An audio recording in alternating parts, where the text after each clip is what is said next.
Hello everyone, a very good morning. My name is Prashant. I welcome you all to AWS Architect Training by EduReco. Guys, can you quickly confirm if my voice is audible and is my screen visible to all of you? Yes, fantastic. Couple of people already confirming great. So we'll wait for another 2 to 3 minutes and then we'll start with our today's session.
All right.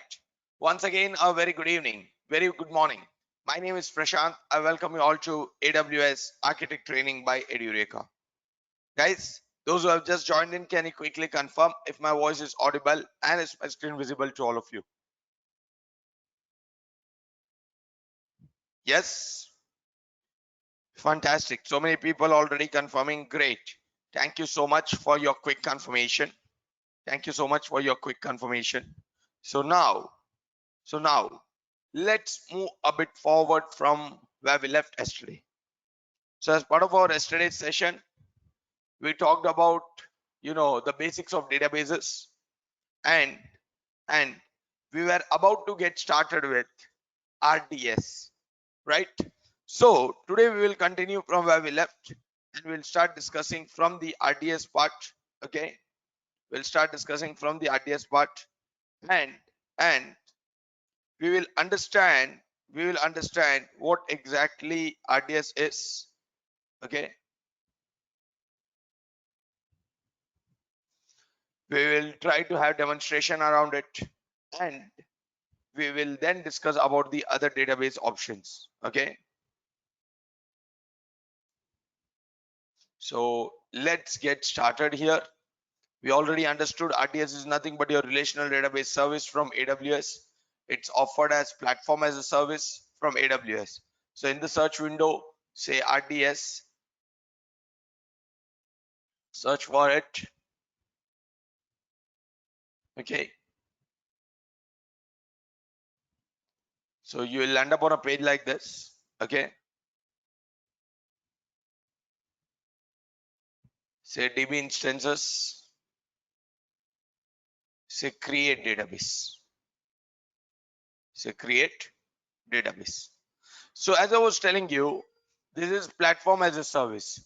So the moment you say create database, it says tell me which database engine type would you want to go ahead with. Whether you want to use Amazon Aurora, MySQL, MariaDB, PostgreSQL, Oracle, Microsoft SQL.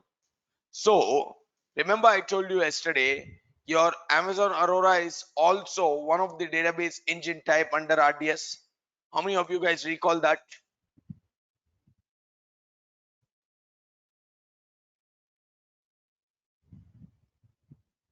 Everyone,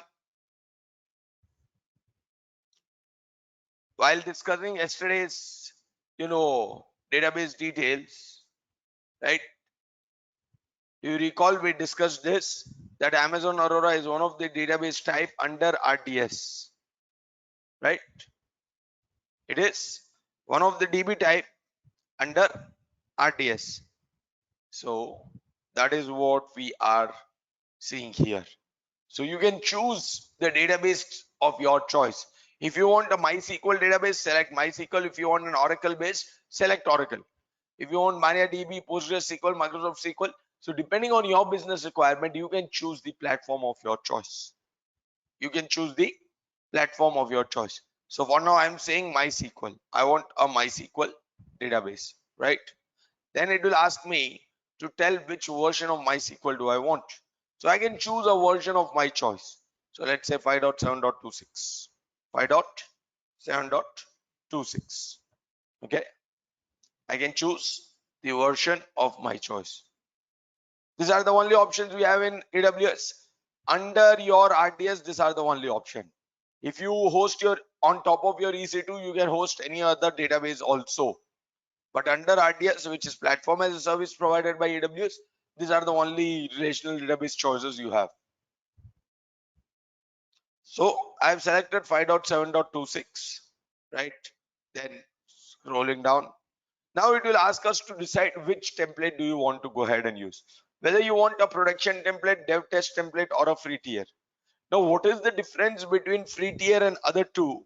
We'll first understand the difference, and then we'll talk about the other parameters of configuration. Okay. So one of the major difference is in your production template and in your dev and test template. In your production template and in your dev test template, you have a choice. You have a choice of deciding what should be the type of instance, whether you want the instance class, whether you want T2 large, T2 micro, and all of that, right? Whether you want a machine with 2 virtual CPU, 8 GB of RAM, or 4 virtual CPU, 16 GB of RAM. You have that choice to decide from whether you want a machine from a standard class, memory optimized class, or burstable CPU class, right? So you can decide from either of this in your production template as well as in your dev test template. In your free tier, you don't have that choice. Okay. In your free tier, by default, they will offer you T2 micro for free. That is the only instance that you can use. Okay. So depending on your business requirement, you can choose whether you want standard, memory optimized, or storage classes, burstable classes. Okay. So you can choose from either of this. Apart from that, the next major difference is this: availability and durability. Now, what is this availability and durability? Understand very clearly. Normally, what happens? You have your application. Normally, you have your application, and along with your application, you have 1 DB. Okay. By default, your application is performing all the write operation on this database and all the read operation also on this database. This is a normal setup, right? Now, if this database goes down for some reason, if this database goes down, right, then can I say it would become a single point of failure? Yes or no?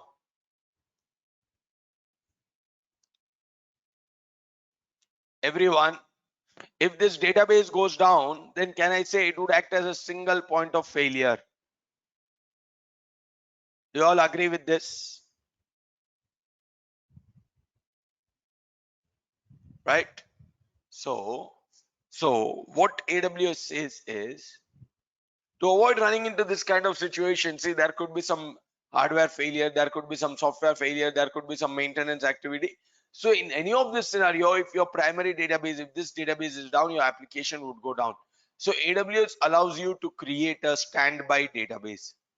Standby database is nothing but primary and that's kind of secondary.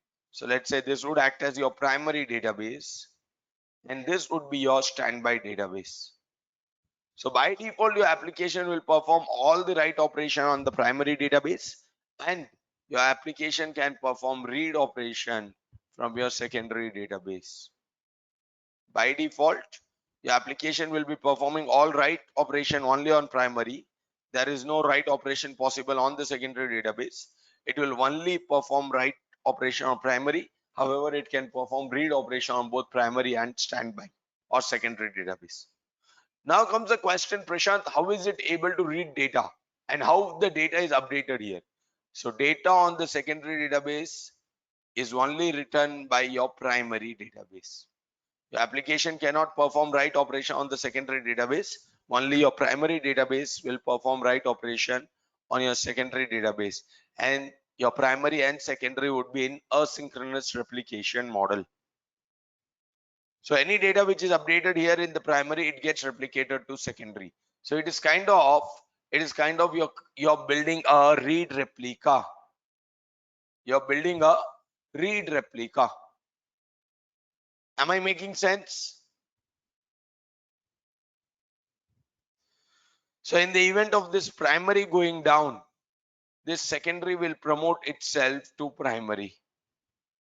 In the event of primary database going down, right, this will promote itself to primary, and at that point of time your application will be able to perform write operation on the newly promoted primary database. Are we all clear, everyone? And this concept is what we call it as concept of read replica. Everyone on the same page?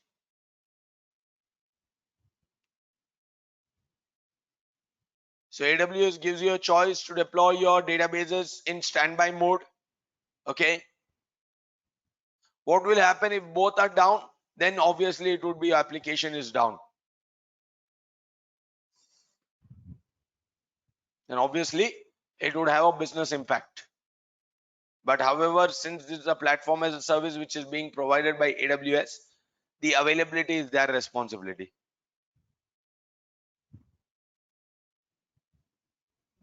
How is the config will be enabled when primary goes down and application right to your secondary? Basically, this primary will have an DNS host entry.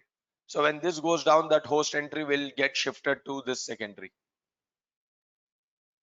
On your application level, you're not going to make any changes. There would be a DNS associated with this primary. If this goes down, the DNS would be associated with this.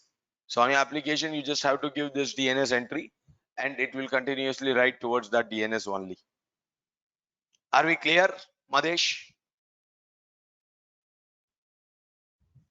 Can there be multiple standby setup possible? No, you'll have only one standby instance.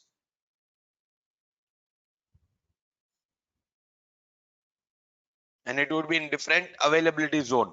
If this is in South 1A, then this should be in South 1B, ideally.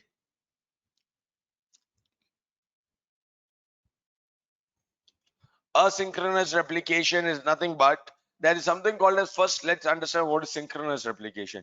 You write one here, it immediately sends this one here. This is synchronous.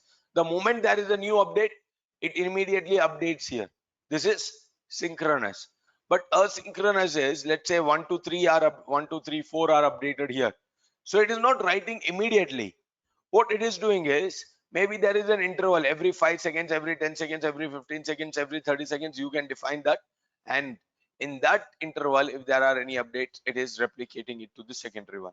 This is called as asynchronous. Are we clear?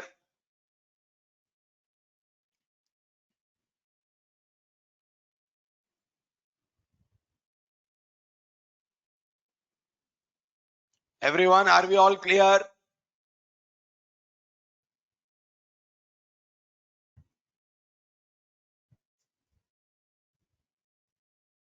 Great.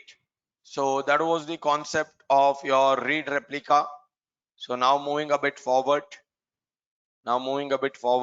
And that was the major difference in your production dev test template. You have an option to create a standby instance, but under your free tier, you will not have this choice. Okay. So now let us understand the other parameters also of the configuration. So I'm going to select free tier template. I'm going to give DB identifier name as Prashant. Okay. Then it will ask me to set up credentials. So master username. I can define my own master username. Let's say Prashant here. Then it is asking for a master password. Define that also. So this is a password to log into your database. Okay. So here I told you don't have any choice to choose from. T2 micro is what you get for free, and that is what you should use. So that is your burstable T2 micro. Then you can define how much of storage you want and what kind of storage, whether you want to go with general purpose provisioned, you can choose that, and how much of storage. And here remember, in AWS for your EC2, yesterday we talked about, by default it provides horizontal scaling, but for your RDS storage, by default it is vertical scaling, vertical auto scaling. Okay, so it supports storage auto scaling, which is nothing but, in case if the storage is full, it will automatically add additional storage. It will automatically add additional storage.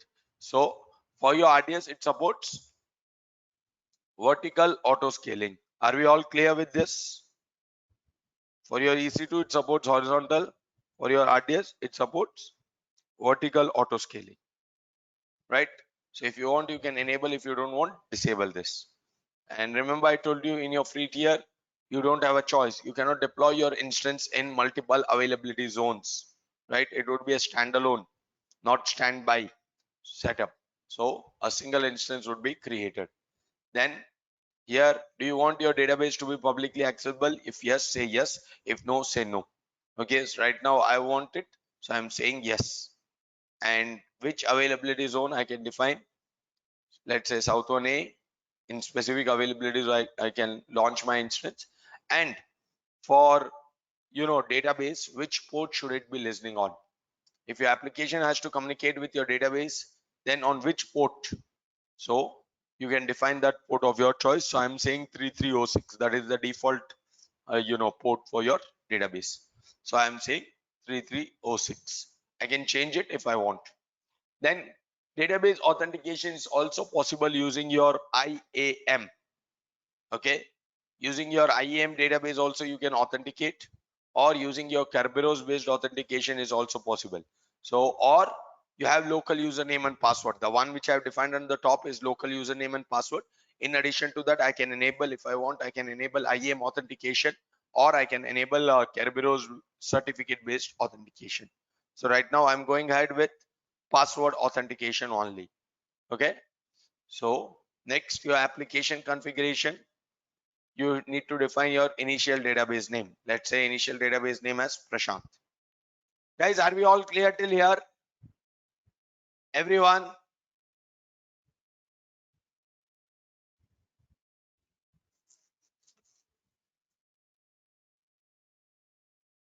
Awesome. Thank you.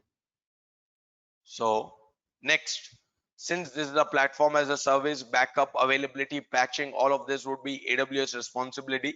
So, okay, what are parameter groups? Which one are we referring to? Where do you see parameter group?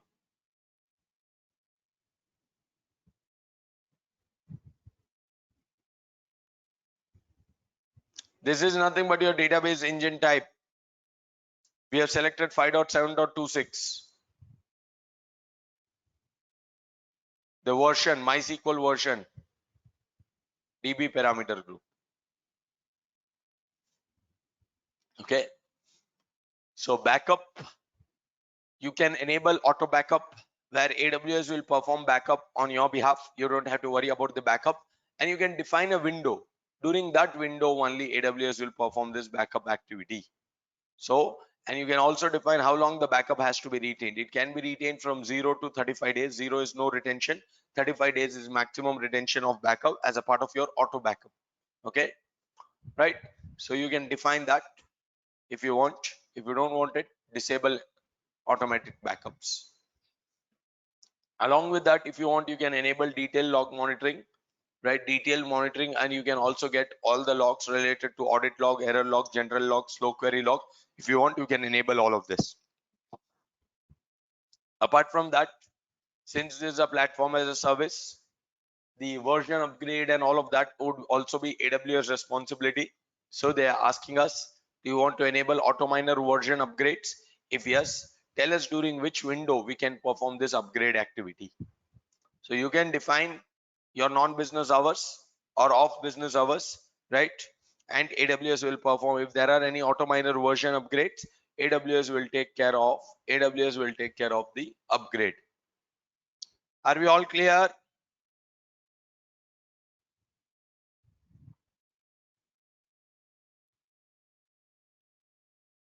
Everyone?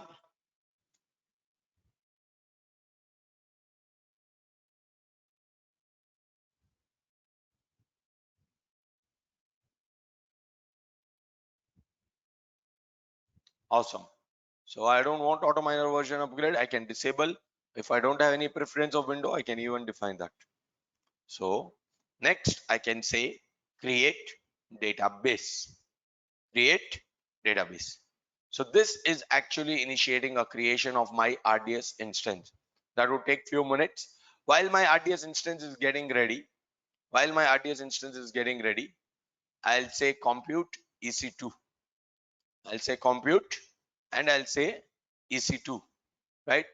So here I'm gonna launch an EC2 instance. I'm gonna launch a specific EC2 instance here. I'll tell you why I'm doing that. Okay, just allow me a few moments. So I'm gonna launch an EC2 instance with this particular AMI ID. Come back here, say instances, say launch instance.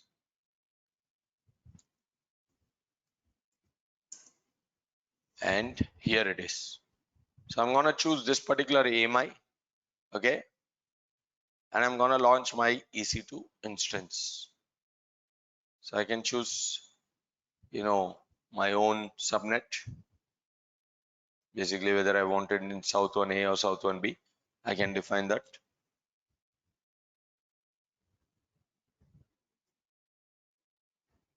So I'm launching my EC2 instance as well.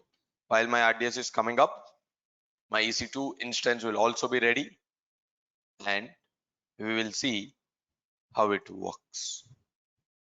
So it is still under creating state. Let us wait.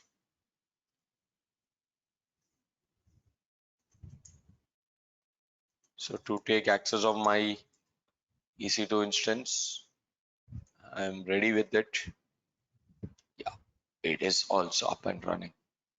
So I say connect, I say SSH client, copy this, and now I'm connected to my EC2 instance. I'm connected to my EC2 instance, right? So understand one thing. This is your RDS instance. So if you want to connect to your RDS machine, what do you require? From your machine, if you want to connect to RDS, what do you require? If you want to connect to your database, what do you require? Do I need some client? Yes or no? I need some client. Agree with me?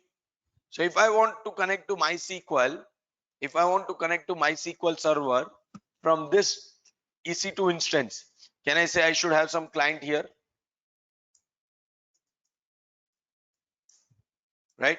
So for that purpose, I'm saying yum install MySQL, because I'm going to connect to RDS instance from my EC2 instance. So I installed a client here. Now waiting for this instance to come up, RDS instance to come up and be available for use. So it is still to be available. It is yet to be ready. Still creating. Okay. While it is coming up, I want to make this EC2 instance act as a web server. Okay. And for that purpose, I'm pushing some configuration. It has nothing to do with your RDS. Okay. It has nothing to do with your RDS. Okay. I'm just, making this EC2 instance act as a web server. And for that, I'm pushing certain configuration related to web server. To create RDS database, we need an EC2 instance which can host database. No. This EC2 instance, I'm creating it to host my web application, not for database. My database is separate. The RDS instance which is created, that is my database. Are we clear?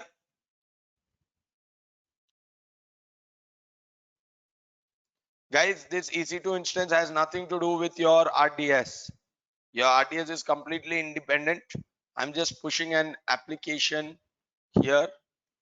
Okay. I just want to make this EC2 instance act as a web server. And for that purpose, I'm making couple of configuration, nothing else. Okay. Can an app and DB be hosted in a single machine? Yes, very much possible. But in that case, you cannot leverage RDS.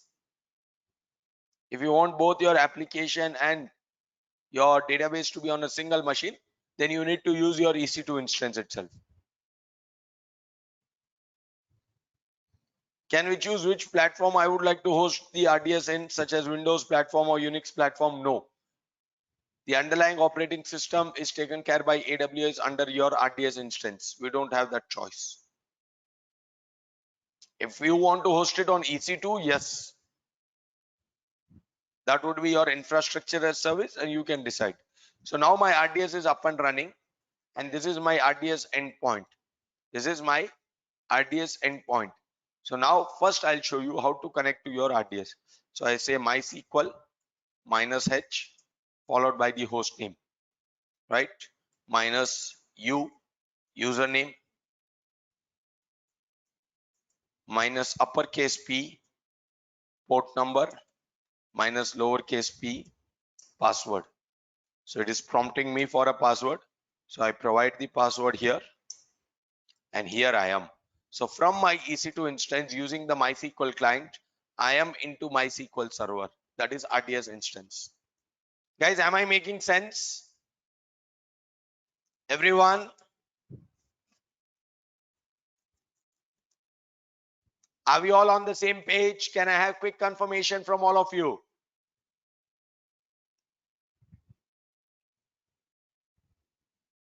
So from my EC2 instance, I've connected to my RDS instance, right? Next, I'll say show databases. You notice this initial database I have created, okay? You notice this initial database which we created. So I'll say use Prashant. So I'm into database Prashant. Now I'll say show tables, and currently there are no tables. Guys, are we all clear?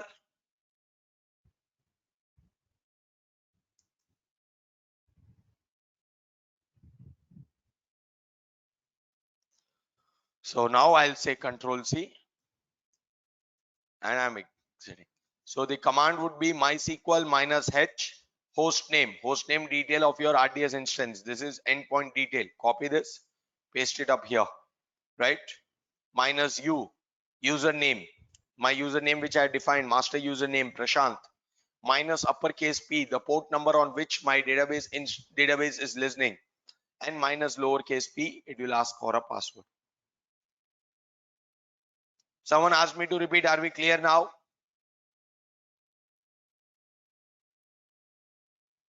Edureka guest, are we clear?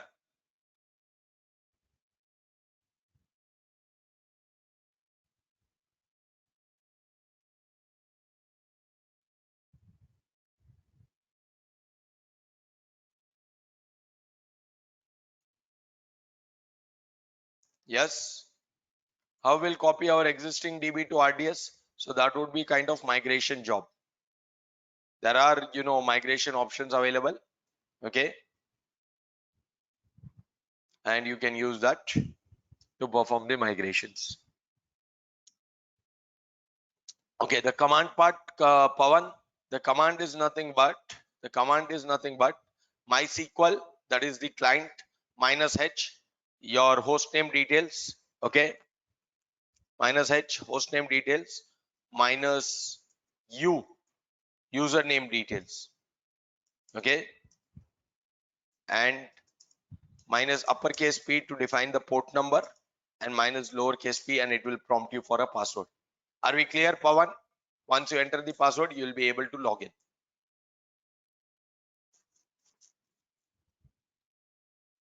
Okay, cool. So now further, doing some more configuration for my EC2 instance to act as a web server. Okay, I'm gonna make for the few more configuration. It has nothing to do with your RDS. Just allow me a few minutes. I'll explain you what I've been doing. So I'm basically making this EC2 instance act as a web server.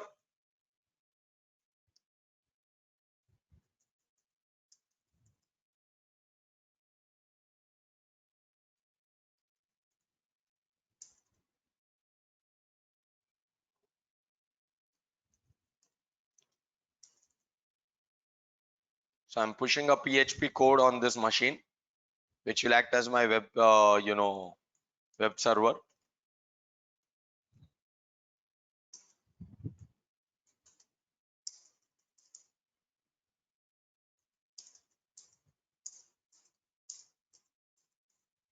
So now I have made my EC2 instance act as a web server. So let me show you what it has.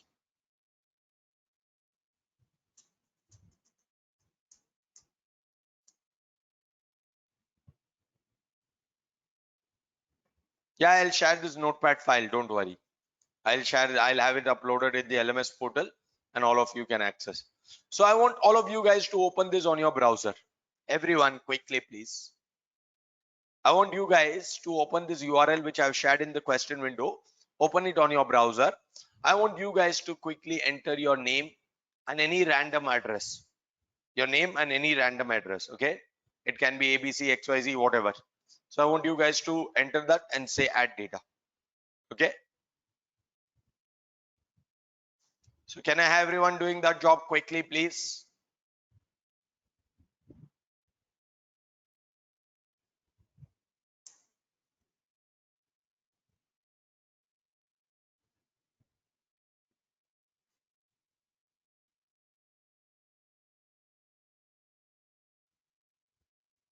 Yes, couple of people have already entered, others.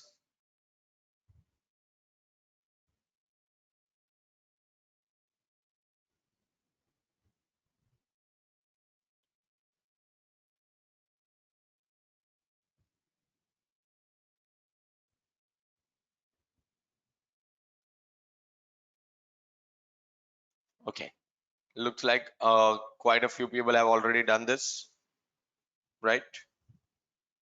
So now can I say all of you are updating your data on your application? Yes or no? You're updating this information on your web server. Agree with me?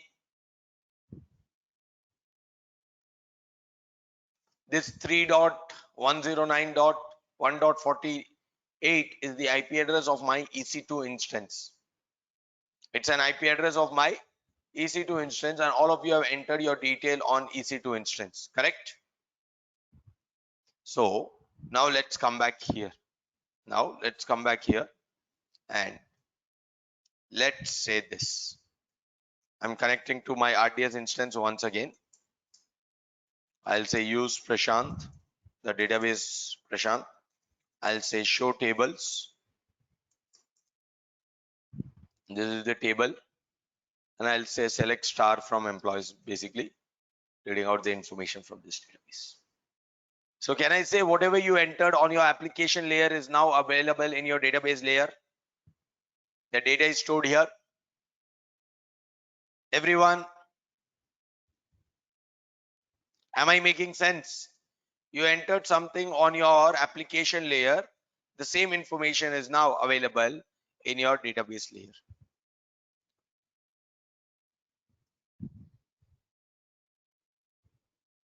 Are we all clear? And here is all the data following a fixed schema. Agree with me? Are all data following one fixed schema? Yes. Every data here is following a one defined or well-defined or fixed schema, right? So that is your RDS. So I made my EC2 instance act as a web server, and from my web server I'm writing data to my RDS, right? So apart from that, you can monitor your RDS instance, okay, for various basic parameters and detailed parameters if you want, right? You can look for logs if you want to, like if you have enabled all the detailed logs, even those you can look forward to. And you have this automated backup. If you have enabled, the automated backup would be available here, okay? And you have something called a snapshot. Snapshot is also a kind of backup, but it has to be done manually. So basically automated backup, what happens is when you delete this database instance,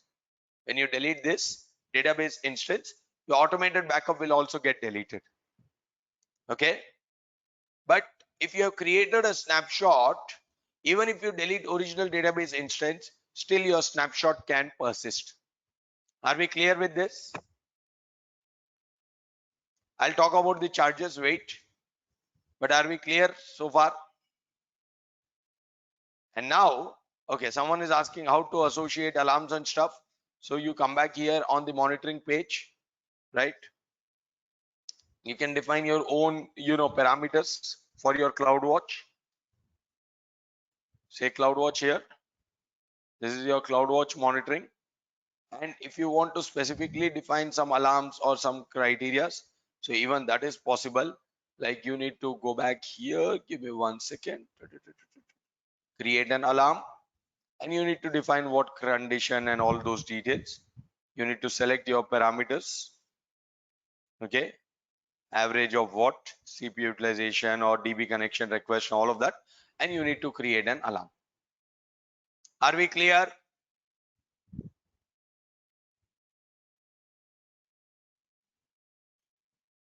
Vivek, is your question answered?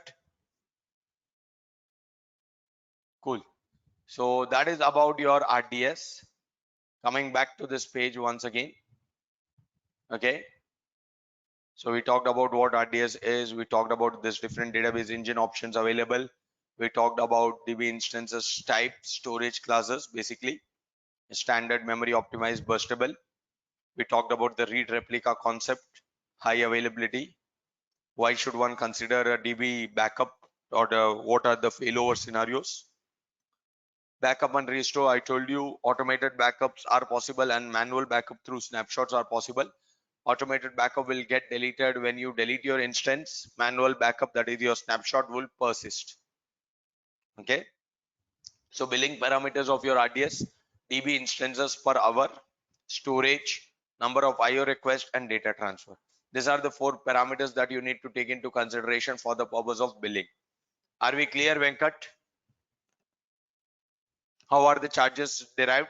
So these 4 parameters to be taken into consideration for the purpose of billing, right? In addition to that, we talked about you can, for the purpose of authentication, you can use IAM authentication, right? That is very much possible. So whatever rules and roles which are permissions which are defined on user level, that would be applicable, right? So all of that is also possible. Storing application data in AWS RDS, MySQL DB, we just saw that. Are we all clear with this? Can I move forward with the next part, that is your DynamoDB?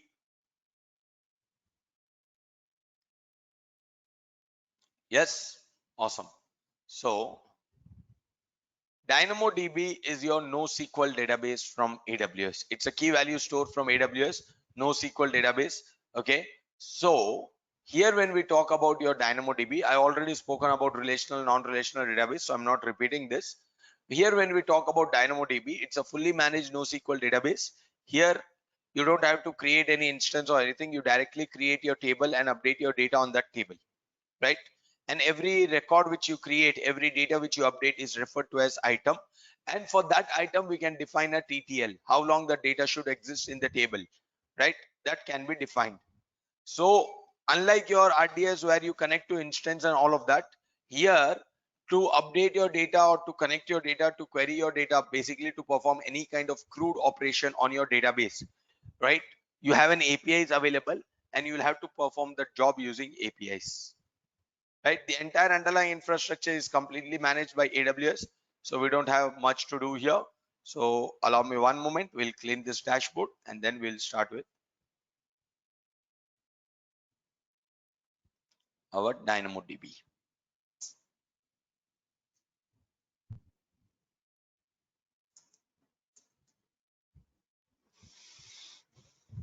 All right, so this would eventually get deleted. I'll say DynamoDB. I'll say DynamoDB.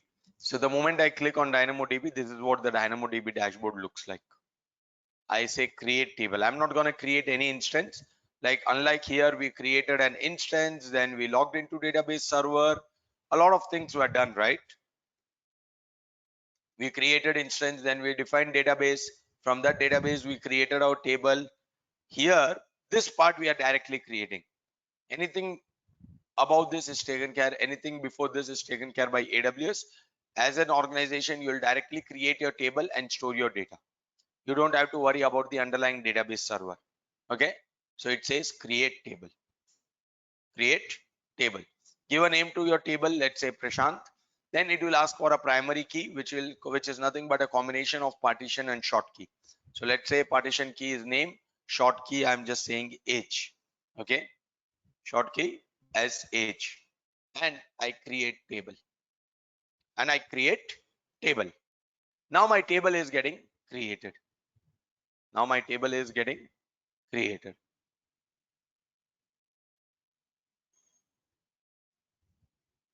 This is an original old one. So now my table called Prashant is created. So I click on items, right? So this is where I update my data. This is where I update my data. Say name Prashant, age 35.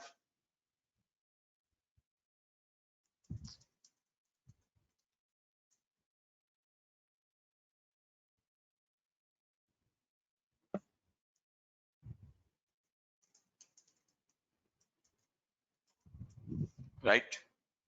And I save this. So this is one of the data. This is one of the data. Now I create one more item. Pay attention.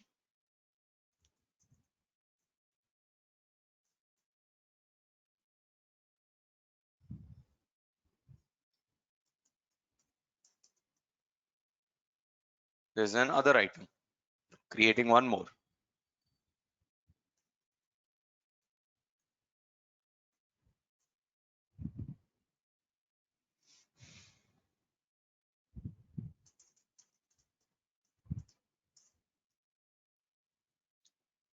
So now help me understand, do these three different data or three different items which I've added, do they have different schema? Yes or no?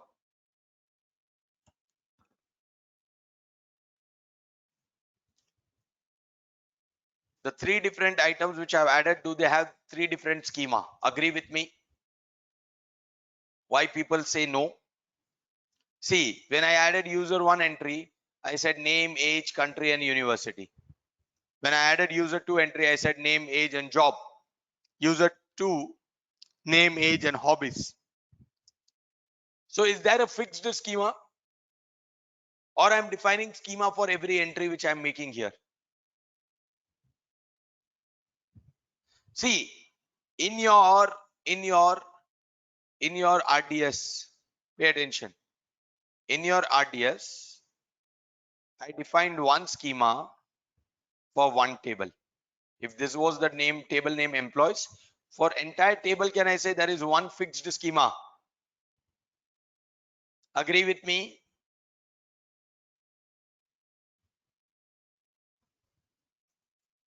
In your RDS, for entire table, we had one fixed schema. But now here, when we come to our DynamoDB, this is my table, one table. But in this table, can I say every item has their own schema? Agree with me or not?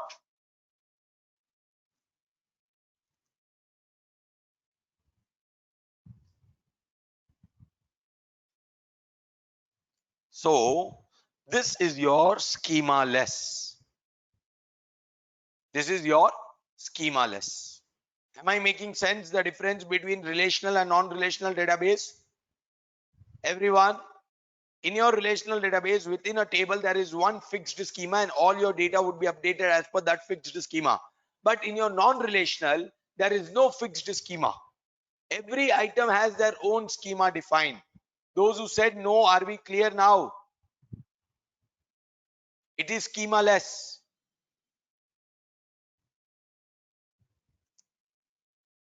Everyone,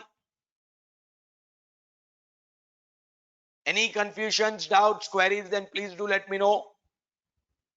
Is this a columnar DB? No. This is your key value store.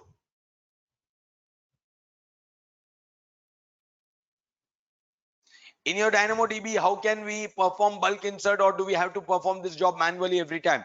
So you have respective APIs available. I'll share you that also. Okay.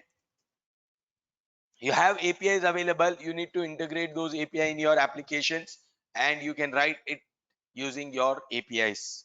You don't have to perform this job manually. Okay. So using APIs, you can perform this task. Madesh, is your question answered? Nimai, is your question answered?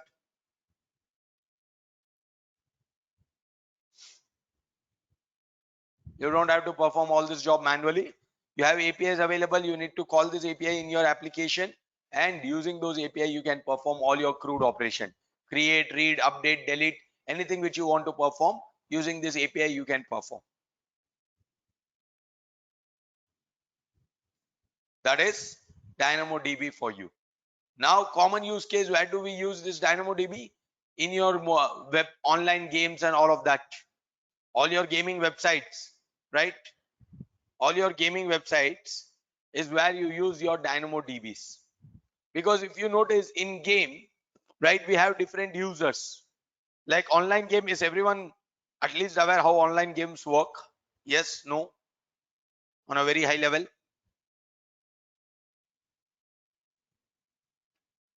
Quick responses would help. On a very high level, are you aware how online games work? It's okay if you are not played, but just want to check if you have some little bit awareness, that would help.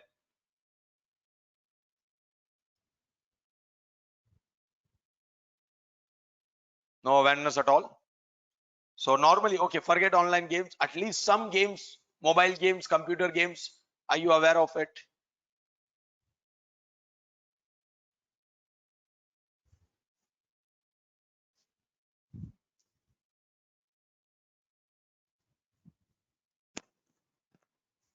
So understand, where do we use DynamoDB in games? So let's assume there is a game and it has multiple levels. It has multiple levels, level 1, level 2, level 3. So on this level, in online games, what happens? On one level, there are hundreds of users who are playing. There are hundreds of users who are playing this level 1 now. Let's assume that. So if there are 100 users who are playing this game, is it necessary that everyone is gonna score the same way? Everyone is gonna, incur all those coins or collect all those coins and everything in the game? Is it mandatory?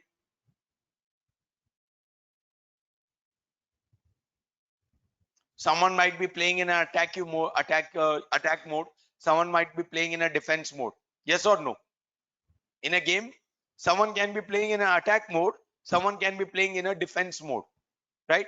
So one who is playing in attacking mode, he might be scoring more. He might be getting all the coins and every other, elements in the game. Then someone who is playing in the defense mode, that person is only playing for the purpose of survival. He's not bothered whether I'm collecting all the coins and all of those details. My only job is I should jump to the next level. That is the idea with few people, right? So can I say different users? Let's say some user is getting few gold coins, few silver coins, few other coins. So can I say the profile is different for this user? And then there is another user who is just trying to survive the game and complete the level. So can I say the profile will be different for this user? Agree with me? Yes or no? So the user one who is collecting all the coins, can I say his database would look like, this person has collected gold coin, silver coin, copper coin, other additional coins, some other, you know, uh, other parts of the game. So this user has so many updates.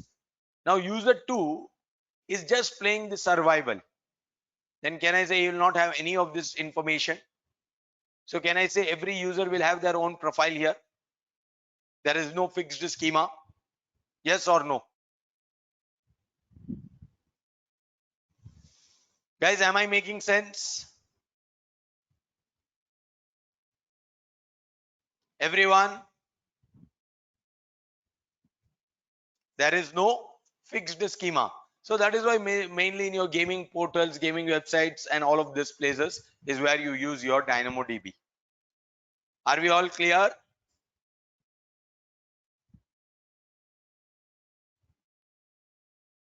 Nimai, typical use cases. Are we clear with it? And you can define how long the data should persist. So in case if the user one is not clearing level 1, then remove all that data, reset that counter to 000. User did not clear the level, then remove whatever, no matter user has scored 100 points, but user failed to complete the level. So I would like to remove those data. Agree with me? So that is your TTL, time to leave, expire your data automatically.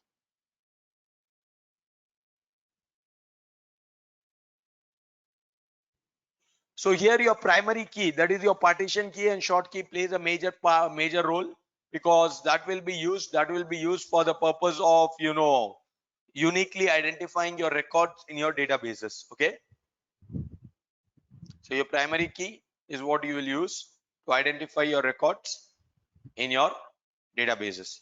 So one of the example is your Duolingo application, which is a foreign language. In case if you want to learn any foreign language online, then you can use this Duolingo application, and this application has lessons in around 80 languages. So this uses DynamoDB because they have different users, different lessons, different languages.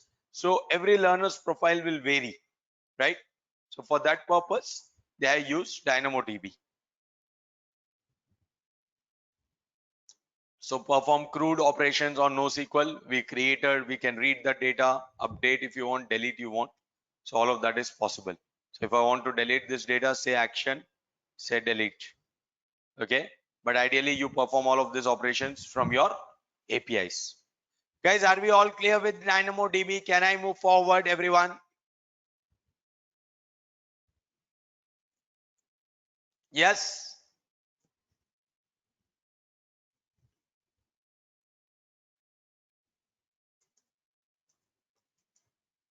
Awesome. So now moving a bit forward. Moving a bit forward. Talking about the next part of discussion, which is your elastic cache. So yesterday we already talked about when do we use elastic cache, so I'm not going to repeat that. Okay, so I opened this on my screen and I want you guys to quickly tell me which one is for your SQL and which one is for your NoSQL.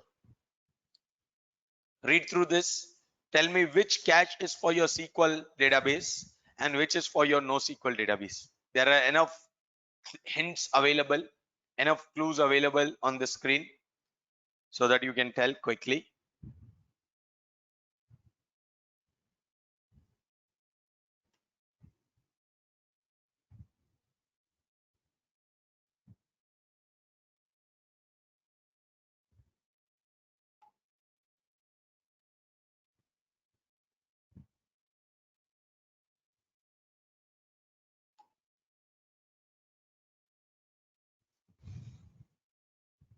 Reddish is your SQL, Memcache is your NoSQL.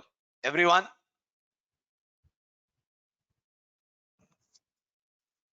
Agree? Reddish is your SQL database. Elastic Cache for your SQL, and Memcache is for your NoSQL, right?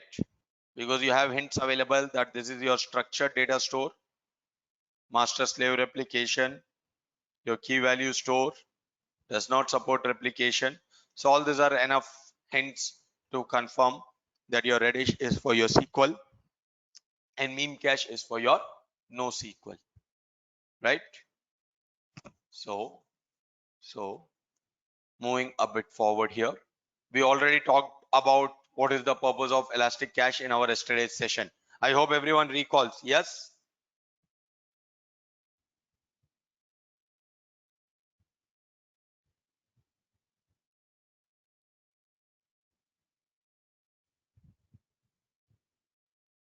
So moving a bit forward, talking about popular use cases of elastic cache. So you use it in your ad tech industry, IoT, gaming, mobile and web. So depending on the business requirement, you can use it in any of these purposes. So next is your Amazon Redshift. Next is your Amazon Redshift. So Amazon Redshift is a data warehouse solution from AWS where data from different data sources in the petabytes of range can be stored, and you can perform analysis on this petabytes range of data, and you can perform analysis on this petabyte range of data. Okay, that is your Amazon Redshift. Okay, and guys, I just want to use restroom for a few minutes. Okay, so I'll be back in 2 to 5 minutes. Just allow me a few moments. I'll use restroom and I'll be back. Is that fine with everyone? So I'll keep this timer open for 5 minutes and I'll connect with you in 5 minutes.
Guys, I'm back. Let me know once you guys are back. Is everyone back? Yes? Am I audible? Cool. Thank you. Thank you. I'm sorry, we had to extend this break by 5-10 minutes. All right. So now, so now, continuing further, and let's talk about Amazon Redshift. Now, someone was asking me, is Redshift and Reddish are two different things? Absolutely yes. Your Reddish is for your Elastic Cache purpose. Your Redshift is, your data warehouse solution from AWS. Okay. So this is basically when you have data coming from different data sources and the data is of huge size, right? And you want to perform some kind of analysis on this data. Right? So that can be done using your Redshift. That can be done using your Redshift. So the common example, if you want to quickly think of where do we use Redshift kind of environment is like every year, if you are aware, Google releases one information telling that this particular celebrity was most searched or this particular keyword was most searched on Google in the last year. Yes or no? In the beginning of every year, it gives this kind of information. Have you heard of this?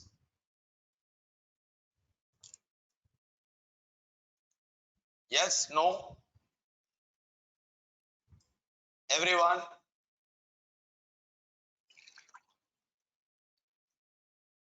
So just in case if you're not aware, I want to keep you informed. Every year, like let's say in the month of January, right? Google releases this information telling that in the last year, in the year which is completed, right? Which particular celebrity was most searched? How many times particular celebrity was searched, right? Highest search celebrity, highest search sports player, which keyword was most searched on internet. This kind of information is released by Google every year. Okay. And it also comes in a news and everything. Okay. So I'm not sure if you missed it or, but if you go check on internet, you'll find a lot of information around it. So every year Google releases this kind of data. So now I want you to understand one small part here. Every day, can I say we open google.com 10 times a day, bare minimum? Yes or no? Every individual user across the globe, at least bare minimum 10 times a day, they open google.com and they search something or other on Google. Agree with me?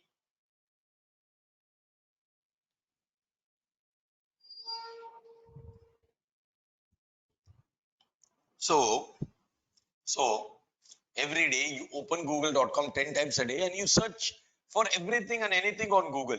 Let it be from your music to about your latest phone, about score of cricket, football, or some other story, some other thing, anything and everything which you want to know about, you search it on Google. So can I say the amount of data generated on daily basis, because billions of users across the globe are using Google to search something or other, taking every person searching for 10 times a day, right? Then can I say the amount of information generated would be huge? Amount of data, if billions of users are, punching in some keywords and searching for something, if Google is storing that information, can I say that's a huge information for one single day? Imagine the data for 1 month, 1 year. Can I say that would be a huge chunk of data in petabytes of range? If Google stores all this information for entire 1 year, then that would be a petabyte range of data.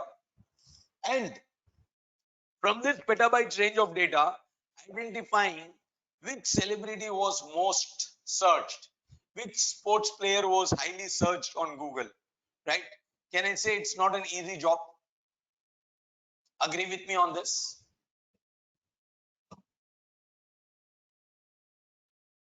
Doing some processing, doing some analysis on this chunk of data and getting some appropriate information is not an easy job at all.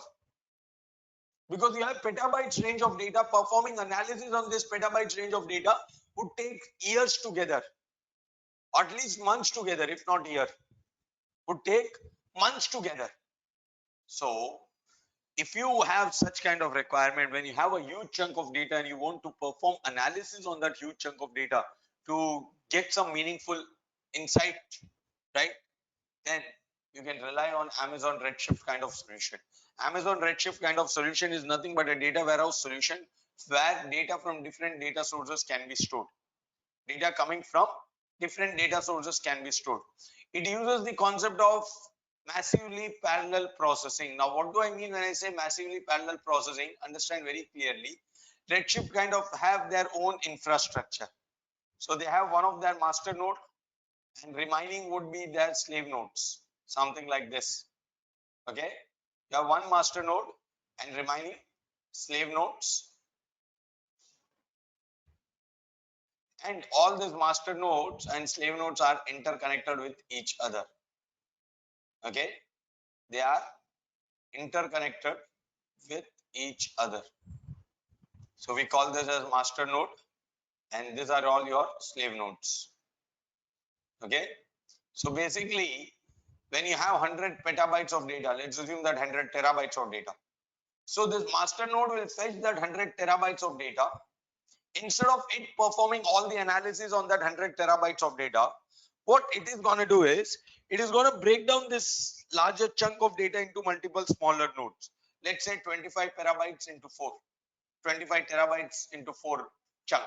Okay, so first 25 terabyte is given to node 1, next is given to node 2, next is given to node 3, and the last 25 terabytes of data or information is given to node 4, right?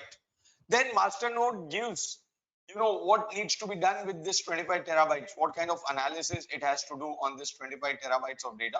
It will define to each of the slave nodes. So slave node will do the relevant analysis and send the result back to the master node.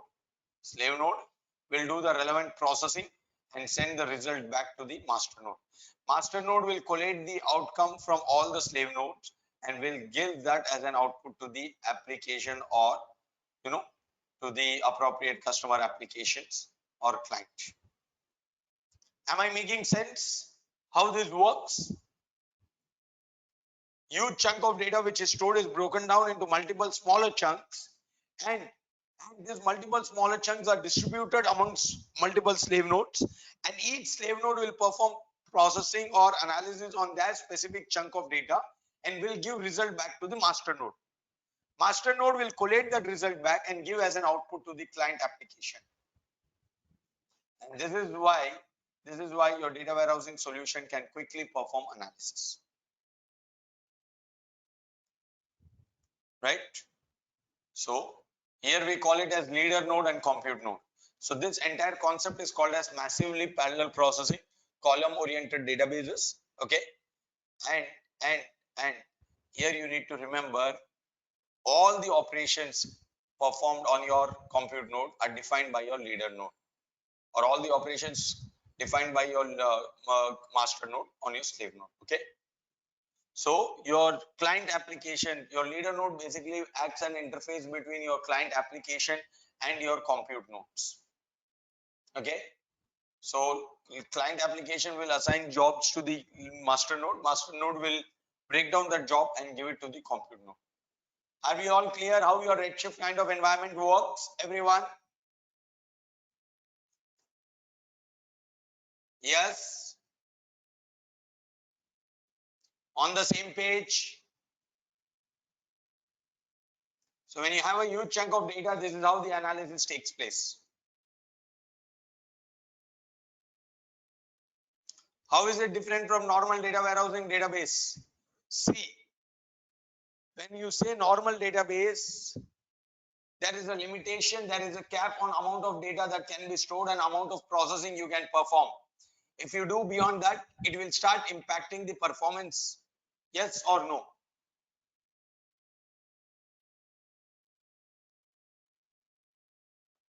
There is a limitation.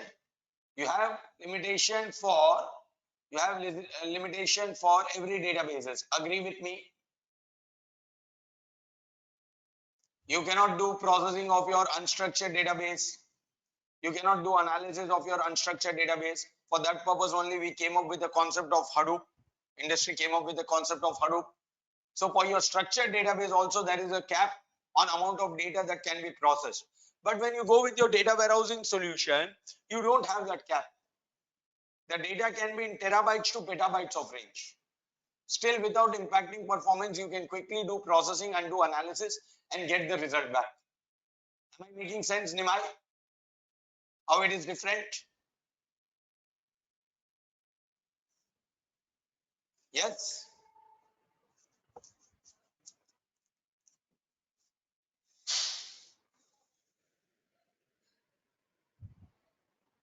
So moving a bit forward, talking about your data analytics. Now, what is analytics? I want to understand from you guys, what is analytics? Everyone,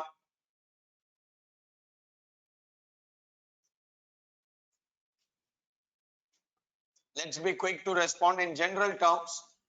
Analytics, what it is? Analysis of data. Okay, data analytics is nothing but analysis of data. To examine, to examine. Okay, what else? Cross checking, examining your data.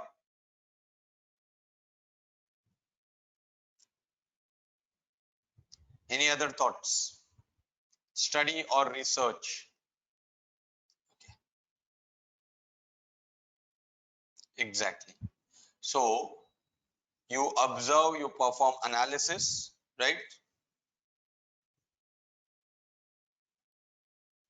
You observe, you perform analysis. Okay, you do some examination, you observe something, and doing this will help you get some useful insight.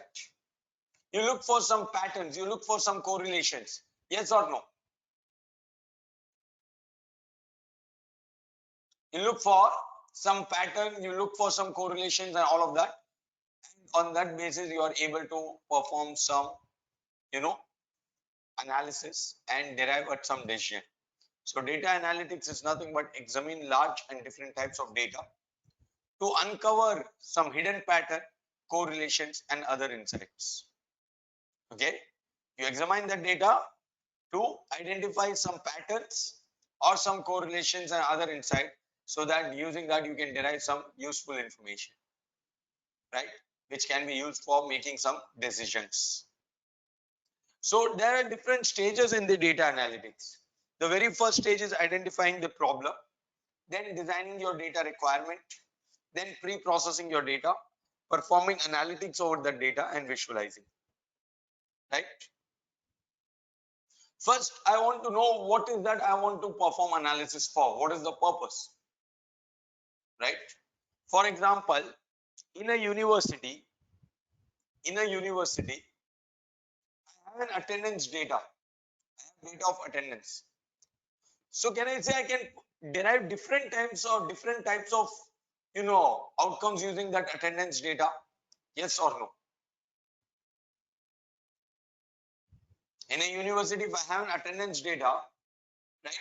So using the data, I can actually derive different types of outcome. Like I can find out how many, you know, how many students are coming on time on daily basis. What is the average attendance percentage of the class? What is the average percentage of each individual student? I can also determine like which classes are attended by all the students and which are the classes which are not attended. So can I say using one data I can find different outcomes? Agree with me? So first I should know what is my problem statement.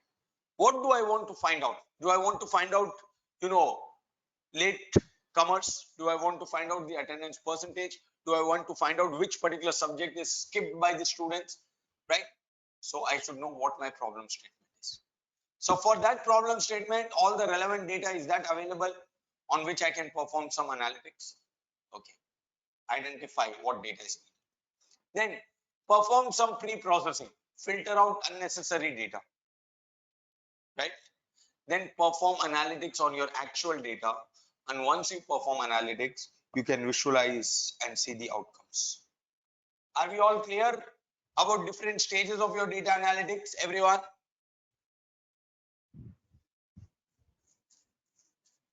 Yes.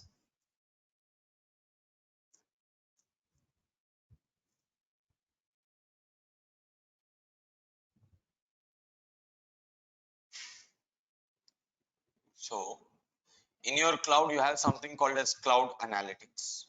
Like in your on premises, you have been using a lot of BI tools like your Tableau, OBI, and all of that, right? So when you go to your cloud, you might want to perform that kind of analytics for the purpose of your business intelligence and all of that. Your BI tools like your business intelligence, like your Tableau, OBI, and all of that, you might want. So cloud analytics is basically a service model which is provided by AWS for the purpose of analytics or perform business intelligence operations on the cloud, right?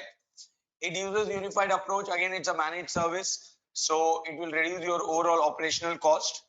You can dynamically upgrade your storage and processing capabilities. There is no need to reserve upfront storage or reserve upfront processing capabilities, right? Depending on your business need, you can dynamically upgrade that also, right? And using this cloud analytics tool, you can access, analyze data in real time. So real time reports and all of that can be generated.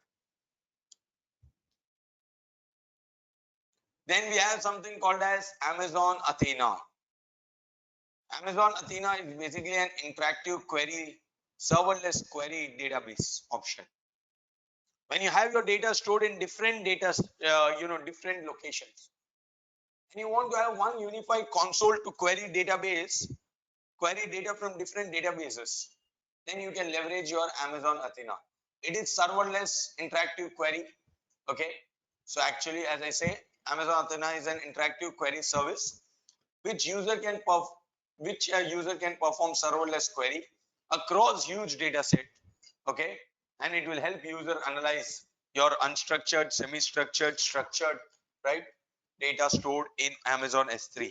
And not only Amazon S3, you can have your analysis done on other database, other locations also. Like if you have some data in your CloudWatch and other locations, and you want to query that data, derive some pattern, do some analysis on that.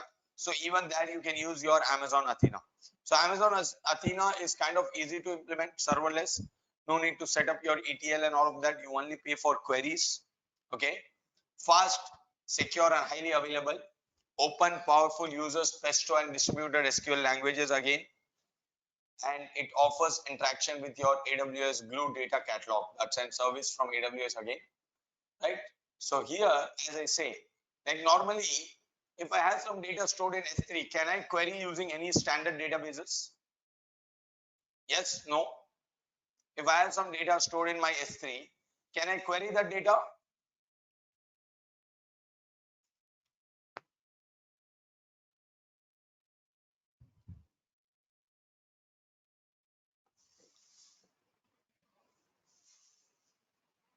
Ideally, you cannot.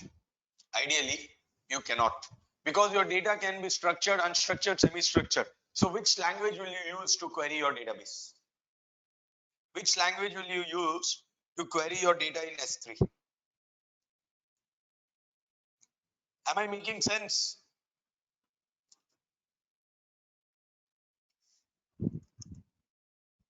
Ideally, ideally, you cannot query those kind of data. So Amazon Athena provides you an ability when you have those kind of data setting in your S3 and all of those locations, right? It can be structured, unstructured, or semi-structured data.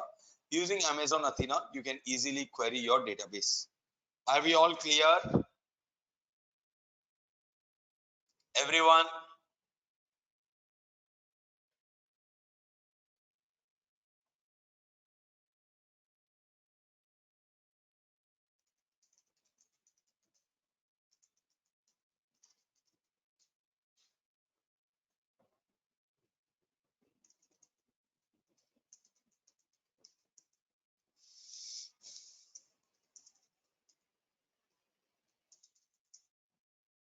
Do we have labs on these services? No.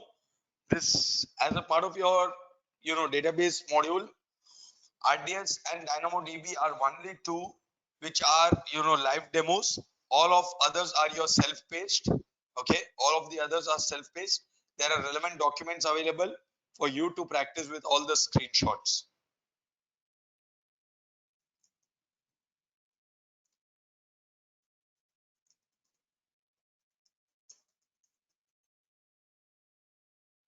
Is that fine with everyone?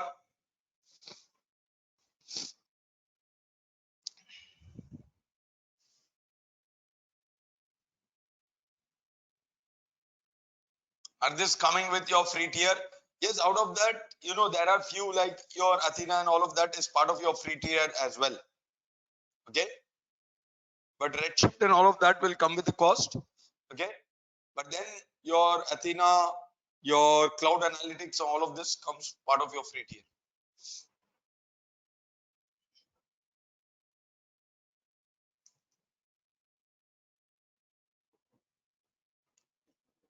So Amazon Athena is basically your interactive query.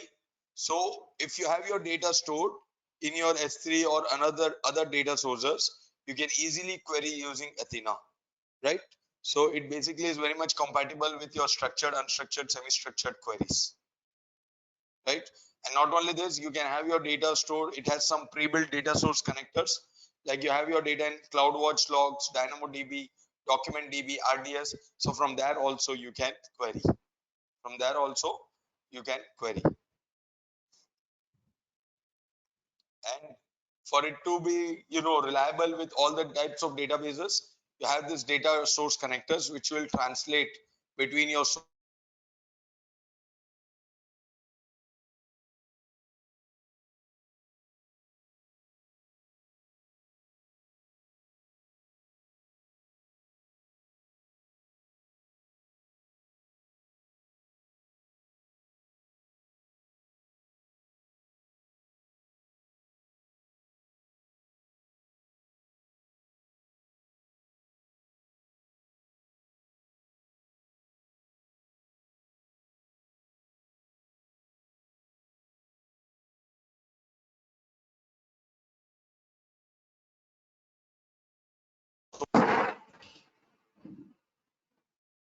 Am I audible? Why all of the sudden so many people saying no? Okay, couple of people say yes. Am I audible?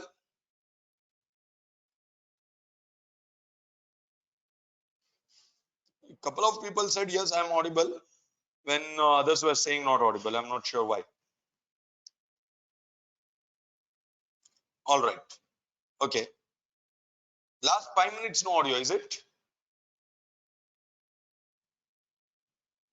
Few seconds is what I heard from people, but couple of people saying last 5 minutes. I don't think that it was for 5 minutes.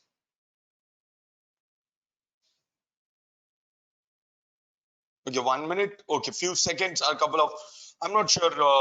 Again, some tool related issue. All right, not a problem. Okay, so many people confirming that it was just for few seconds, not for few minutes and all. All right. Any which ways. Okay. Okay, maybe few seconds then. Okay, because someone said 5 minutes, it was kind of a surprise for me. I've been talking for 5 minutes and I'll have to repeat the same content. So, as I was telling, Amazon Athena can be used to query your data sources. If your data is available in DynamoDB, DocumentDB, RDS, and all of that. So, if you want to query those data from there, you can use your Amazon Athena as a single console to query data stored in different databases. Okay, in one single console, you can query your data RDS, you can query your DocumentDB, you can query your DynamoDB, you can query your S3, CloudWatch. All of this can be queried from one single console of Amazon Athena. So in case if there is any compatibility issue, or this data source connectors to be installed, which will convert or which will translate between your custom data source and your Amazon Athena. Okay, this data source connector basically understands between both, your custom data sources and Amazon Athena language. So structured to unstructured query, if you want to perform that also, you can leverage on Amazon Athena. You can rely on Amazon Athena. Are we clear?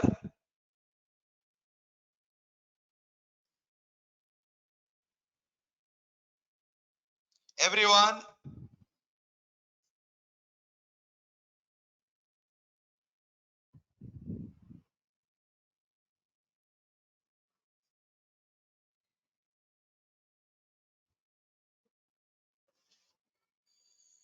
can I move forward, guys? What is AWS Lambda? We will be discussing about it in our module 8. AWS Lambda, we have as part of our discussion in module 8, we'll discuss that.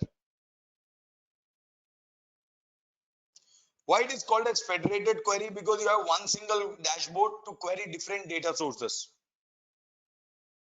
Remember I told you what is federated user?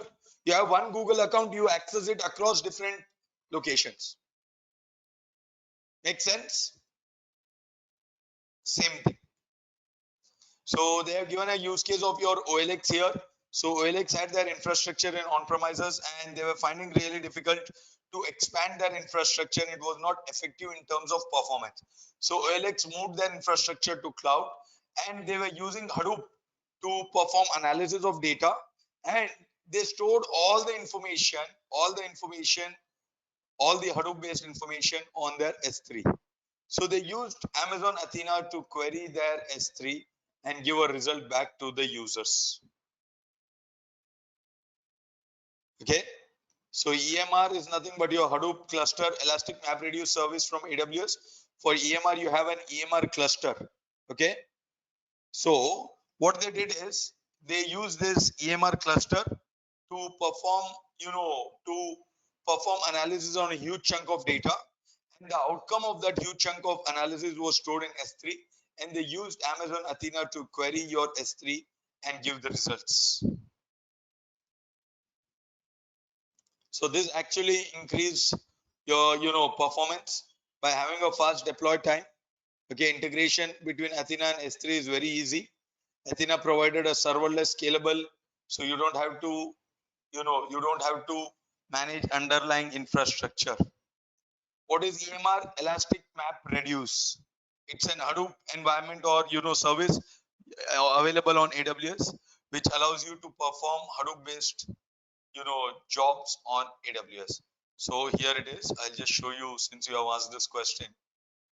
If you want to have Hadoop infrastructure built, so this is your Elastic MapReduce service. Here you will create your Hadoop database, Hadoop structure, infrastructure, right? So you can create, it supports your Pigmatin, Mahout, Pesto, Hive, all of these are supported here. Spark, right? So to do with your Hadoop infrastructure. Are we all clear? Everyone?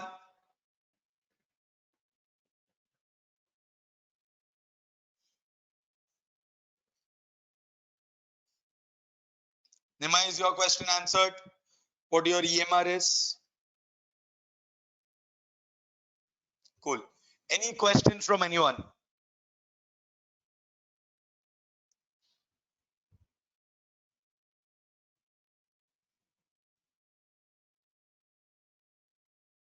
I know it's a huge subject, and I completely agree. AWS is an ocean.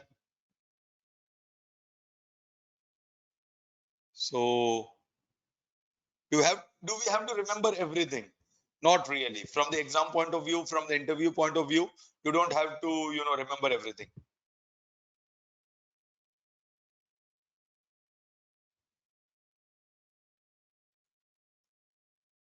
Okay. So there are few areas. That is why, even for the purpose of demonstration, we have the demos which are important from your exam and interview point of view. Because I'll tell you very honestly, I can demonstrate everything. Okay. I can demonstrate everything. But if we demonstrate everything in the session, by the end of this course, you will be so confused that you don't understand what is for what. Even by now, I'm very sure a lot of you folks are already in a confusion zone. Yes or no?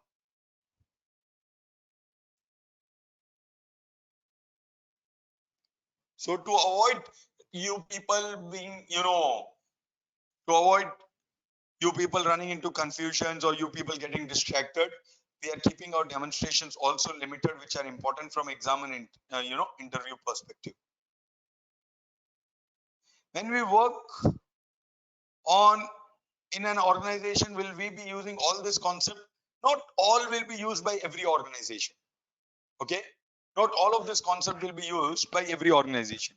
So an organization might consider using only Oracle, only relational database, or they might consider using some non-relational database, right?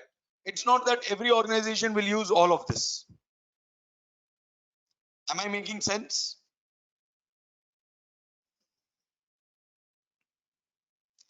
Can you please brief RDS alone once again, if you don't mind? Okay. Quickly telling you, RDS is nothing but your relational database service. When you want your data to be stored in a highly structured fashion in a rows and column format, in those cases, you go with your RDS kind of databases. So RDS is platform as a service which is being offered by AWS. Okay. And it provides you with different database engine options to choose from. So depending on your business requirement, you can choose whether you want MySQL, PostgreSQL, Oracle, Microsoft SQL, MariaDB, Amazon Aurora. You can choose either of it.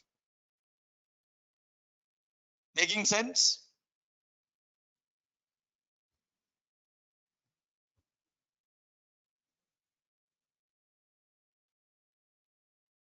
Elasticsearch, see, okay. Elasticsearch, quickly understand, when you have a frequently accessed data. So what Elasticsearch says, if there is a frequently accessed data, why do you want to query your database every time? So yesterday I gave an example of your, application, the McDonald application. If you recall, do you recall that McDonald application, right? You have your application and you have your information stored in your DB, right? So same information to be fetched by your application, and for that it is generating n number of queries, is actually creating an unnecessary load on your database. So rather you have elastic cache kind of setup which will store this information from your database, okay, as pages, like cache pages. And whenever user is looking for those relevant information, instead of querying your database, you deliver that from your cache, so that user also does not have to wait. There would be minimal latency, maximum performance, and no unnecessary load on your database. Making sense, Prasanna?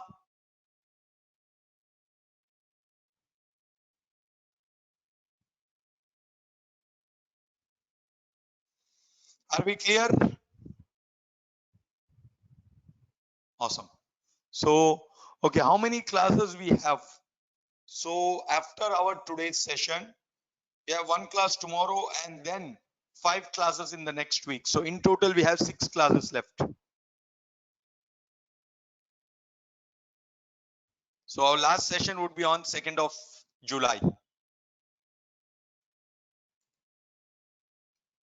All right. All right. So now with this, we have completed our module 6. Now, one important information I want to pass it to all of you guys. Okay. One important information which I want to pass it to all of you guys. The next is your dynamic, next is your module 7. Okay. And let me tell you, your module 7 is the most important module for this entire course. Module 7 is the most important module as part of this entire course. Okay. Now, when I say this, what do I mean by that is, from your exam point of view, your module 7 has around 30% of weightage. From your exam point of view, your module 7 has 30% of weightage. Let me tell you, the pass mark for this examination is 72%. So, if you don't understand your module 7 well, if you don't understand your module 7 clearly, you'll not be able to clear your examination. Now, module 7 is all about networking on AWS. Module 7 is all about networking on AWS. Okay. So, so I want to quickly check with all of you guys. How many of you guys are from networking background or have fundamental understanding about networking? If yes, say yes. If no, say no.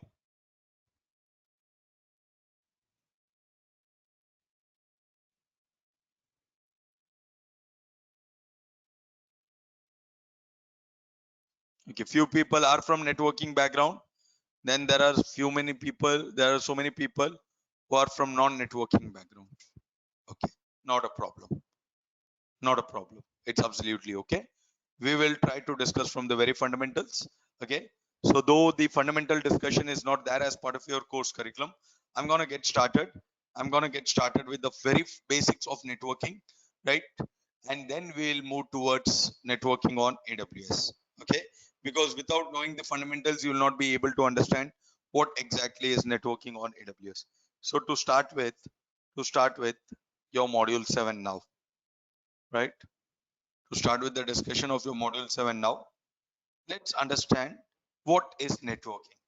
So I want to quickly understand from all of you guys, what is networking according to you? Everyone,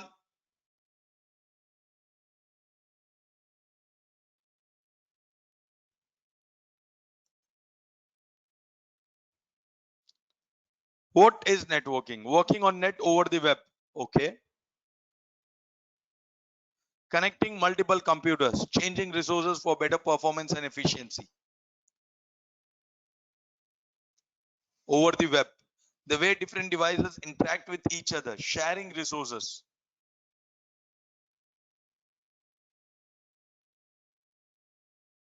Connecting multiple resources.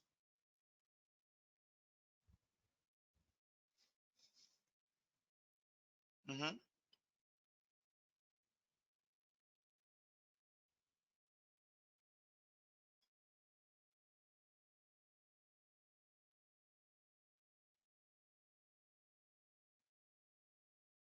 Group of devices connected through a standard protocol is what your networking is. Okay.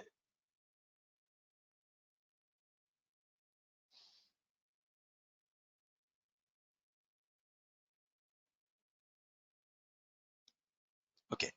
So can I say networking is nothing but a way, a way of exchanging information between the resources, or a mechanism of exchanging information between the resources? Yes or no? Now that connectivity, or the path and all of that could be via different ways, right? You can have internet, you can have web-based connectivity, browser-based connectivity, API-based connectivity, any different type of connectivity. It is not necessarily to be a web-based. Okay. It is nothing but a way to exchange information or linking your resources to exchange information between each other.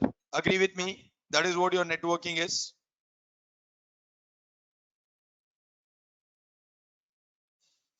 So, so now what forms the fundamental of networking is your OSI model. What forms the very basics of your networking is your OSI model, Open System Interconnect Model. Okay. Now, why did this OSI model come into existence? What are different layers of OSI model? Let's talk about it quickly. So OSI model is nothing but your open system interconnect model. It's a 7-layer model. Okay. These are the 7 layers: physical, data link, network, transport, session, presentation, application. So these are the 7 layers of your OSI model. The order is very important. The order in which they have written physical, data link, network, transport, session, presentation, application. This order is very much important, right? Now, when I say these are the 7 layers of your OSI, please understand very clearly. Please understand very clearly. what this 7 layers helps in. Each layer have their own task to do.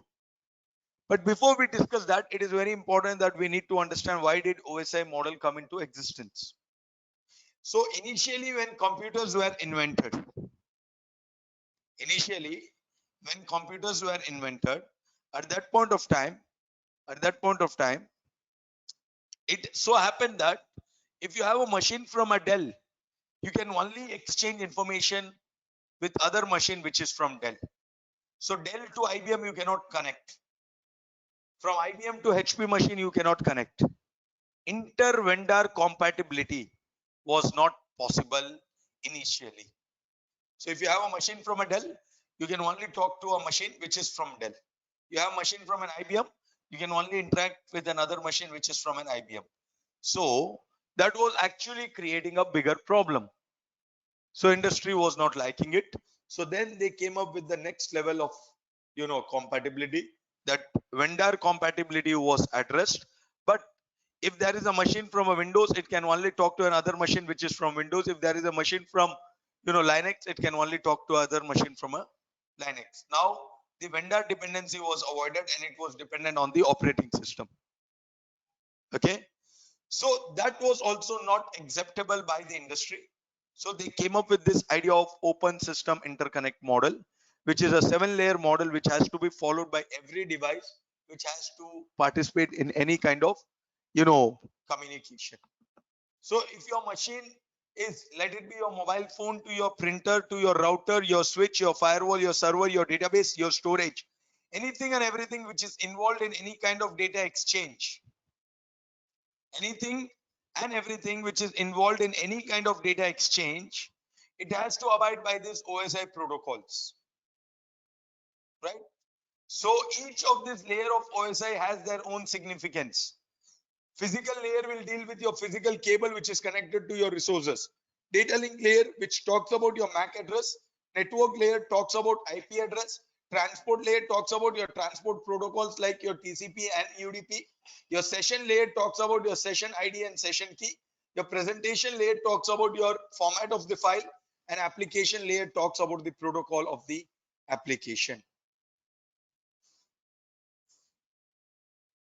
right? So our focus as part of this session would be about network layer, about IP addresses. We'll not talk about other layers. Our focus would be mainly on IP address or IP layer of your OSI model. Now, what is IP address? I want to understand from you guys. What is IP address according to you? Everyone,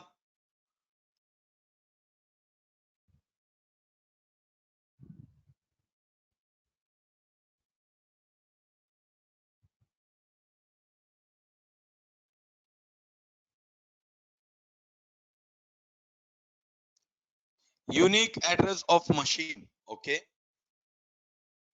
Address of the machine, protocol address, it is unique. Unique address for an object connected to an internet. A server can be identified by name or an IP address. Is it necessary that IP address will come into play only if it is internet?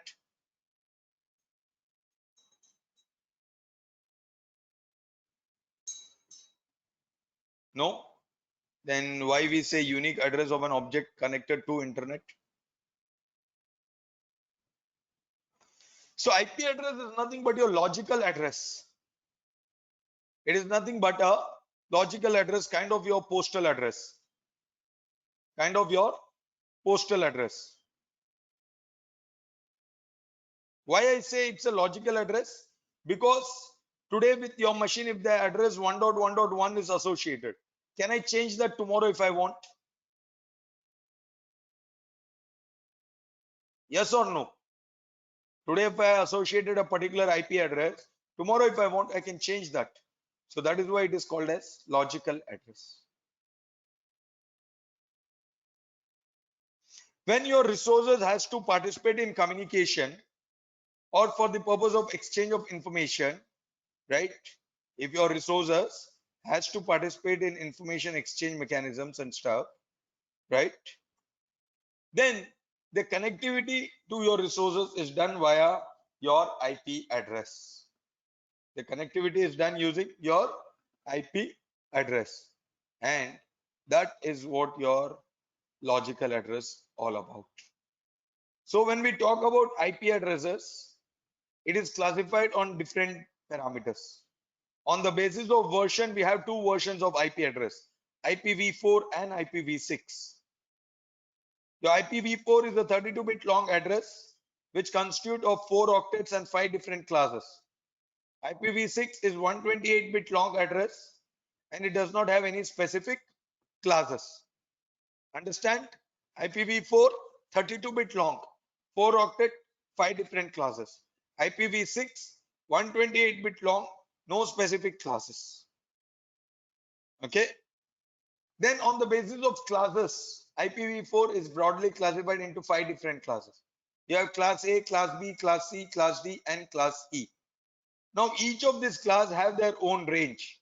Like for example, class A from 1 to 126, class B 128 to 191, class C 192 to 223, class D 224 to 239, and class E from 240 to 254. Right? These are different classes. Next time when you see an IP address, let's say if the IP address of my machine is 10.10.10.1, which class does it belong to?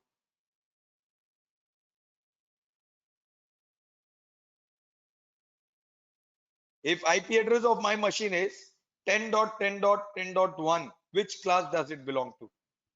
Class A. Agree with me? If the IP address of my machine is, what do each class signify? We'll talk about it. Let's not be in hurry. There is a reason why they have been divided into classes. We'll talk about that also. Don't worry. In our tomorrow's session, I'll talk about that. Okay. So right now, let's understand this part. On the basis of range, how it is classified. Now, if the IP address of my machine is 225.220.21.1, which class does it belong to?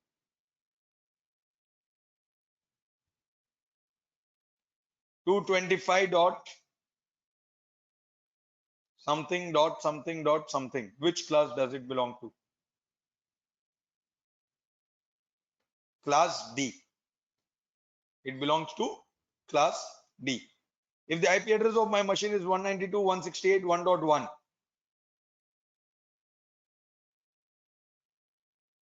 which class does this belong? Class C. Class C. 192.168.1.1 is your class C. Now, if the IP address of my machine is 127.0.0.1, which class does it belong to?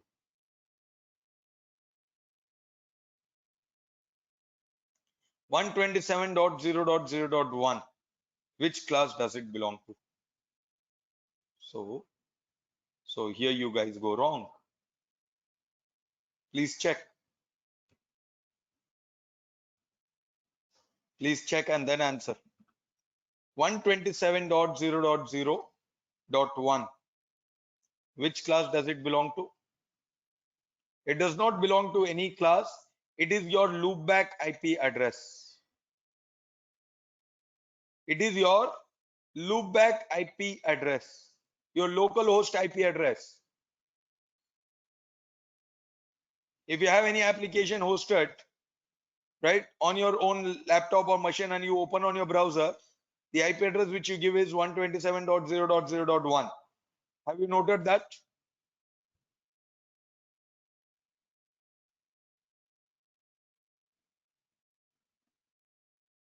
Yes. So if you have not noted it, let me tell you that is your local host address or loopback address for the purpose of testing self-host address, we call it as self address.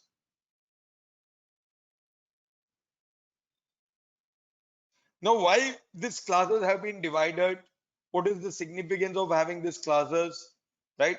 So with this classes demarcation, we will be able to determine how many usable IP address we can have in the private range of each of these classes. So tomorrow we'll talk about it, but the purpose of demarking this class is to identify number of usable hosts and number of usable IP addresses we can have. Okay, we'll understand about it tomorrow. But for now, let's move a bit forward. Okay, there is something called as public IP address and there is something called as private IP address. Now, what is public IP and what is your private IP? What is public IP and what is private IP? A lot of time we have this confusion. Yes or no?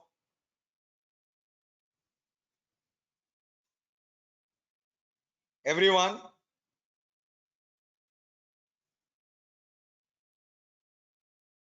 So let's understand the difference between your public IP and private IP address. So on a very high level, your public IP address, pay attention here, everyone. Your public IP address, it comes with a cost. Your public IP address comes with a cost. It is managed by IANA. That is nothing but Internet Assigned Number Authority. Across the globe, there is one central body, okay, which will manage the allocation of your public IP address. That is your IANA, Internet Assigned Number Authority. And they will provide this public IP address to the internet service provider. And internet service provider will provide this IP addresses to us. If you want a public IP address, you cannot directly get it from IANA. You should be a registered internet service provider.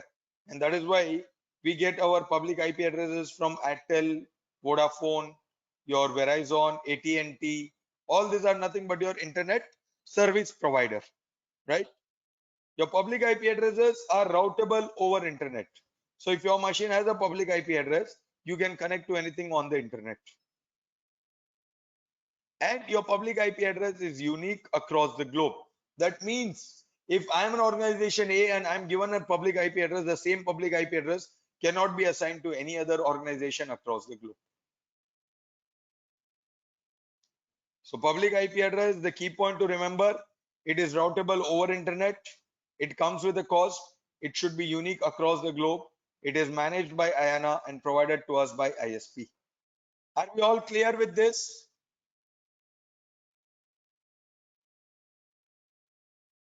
Everyone, guys, all this is not there as part of your course curriculum. It is purely out of my own interest. I'm putting it across so that everyone has fair enough understanding about fundamentals of networking. So please pay attention.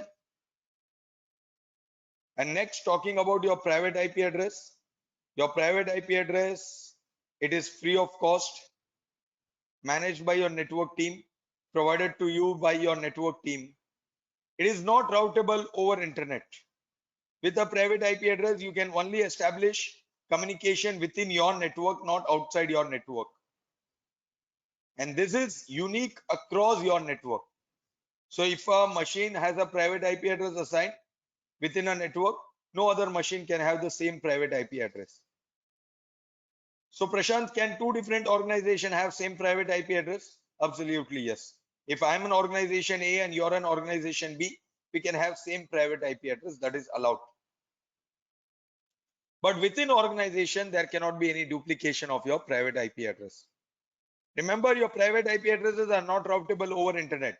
That means what? If your machine has a private IP address, you cannot directly connect to internet. Are we all clear difference between public and private IP? Everyone? Yes.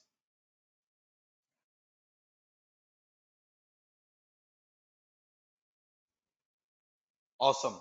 So I would like to take a hard stop right here because it's already time's up now.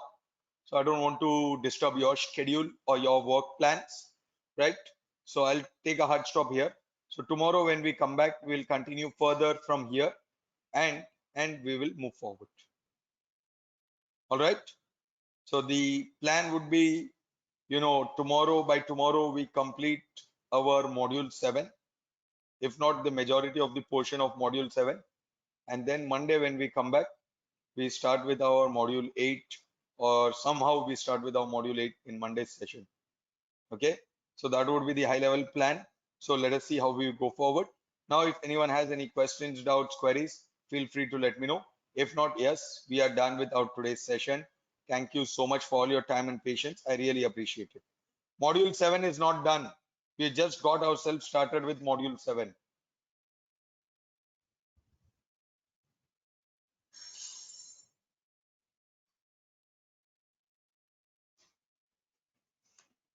Any questions from anyone?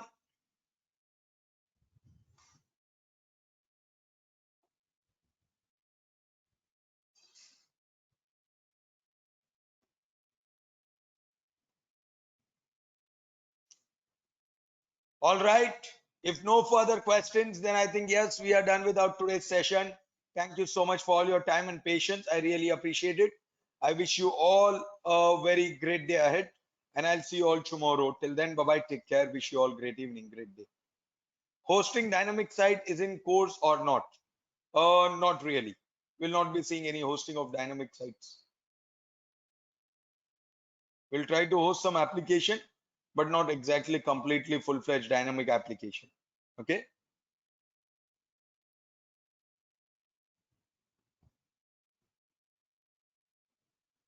Can you show how to create alarm in CloudWatch for auto scaling? So for that, first you need to have your auto scaling group created. Okay. And here, go to your CloudWatch.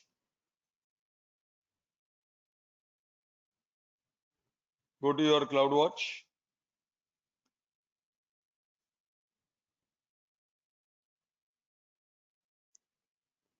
Okay. Say alarms.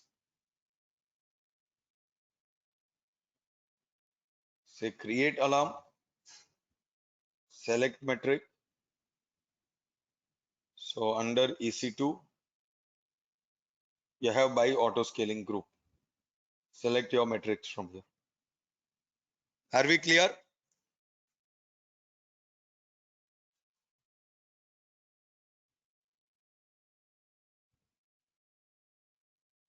So will we have separate session for CloudWatch? Not completely full-fledged session, okay? Because CloudWatch again is not there as part of your course curriculum. But however, we'll try to touch upon it also. Don't worry.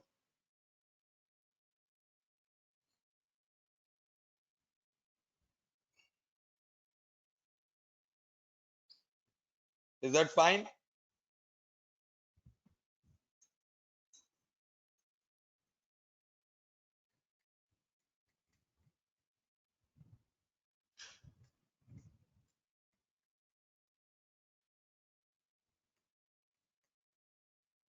How we learn complete dynamic hosting? So there are documents available on internet.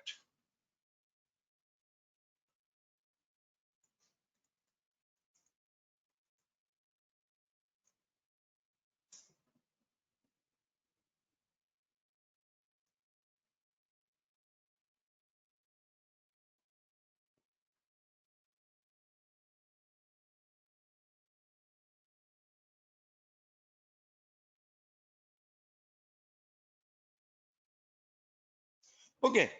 Just wanted to ask you, Manoj, when you say dynamic website, so this also was dynamic. This was not static. So when you say dynamic, you mean with multiple pages, is that your requirement? Before I answer.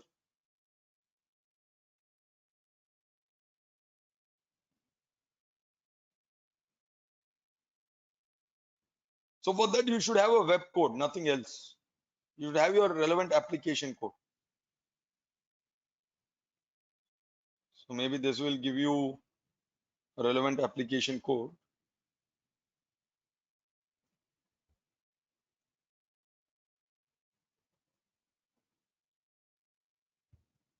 You should have a relevant application code written in any of those languages, and you should be able to host it.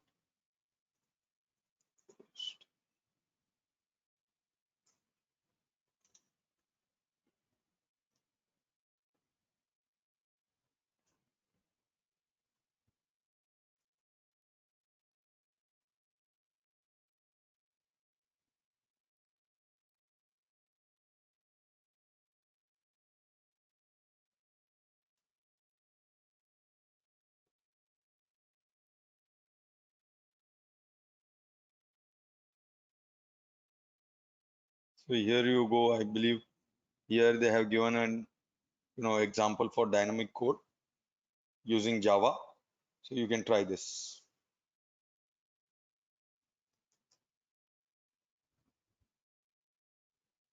Manoj,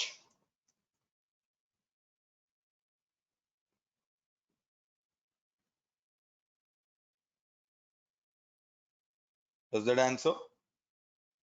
You'll find a lot of documents around that also.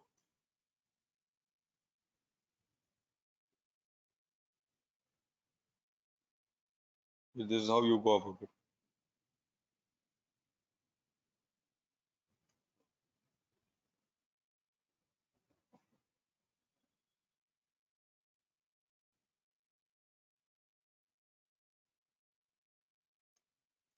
How to host Linux web hosting using cPanel. So again, for that also there should be relevant document.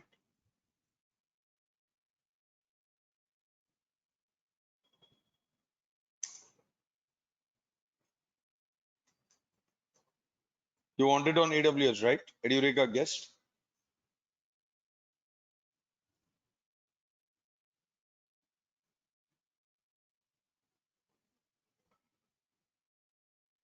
So you have cPanel on AWS marketplace that needs to be used.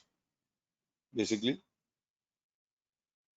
you need to leverage on this cPanel thing. Okay, there are relevant, you know, product available, so you can use that to host your cPanel. Okay, the relevant AMI available, so you'll need to leverage that.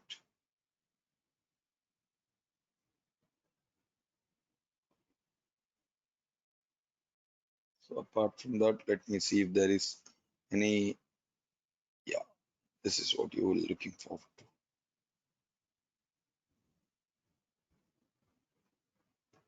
So I think you're looking for this information. cPanel installation on your AWS EC2. Yes, Edureka guest.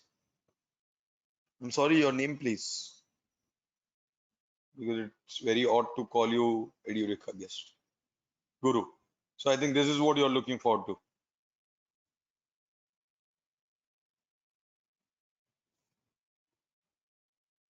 Step by step, they have given a screenshot how to create and how to host it.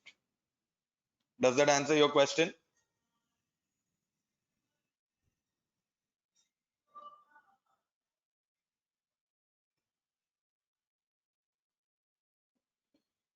Yes, great. Any other question?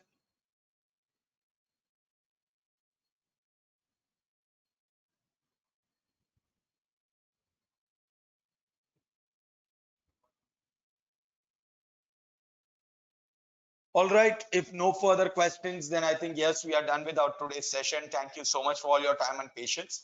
So tomorrow when we come back, we'll talk more about networking on AWS, and that is going to be a really amazing session with a lot of information coming in.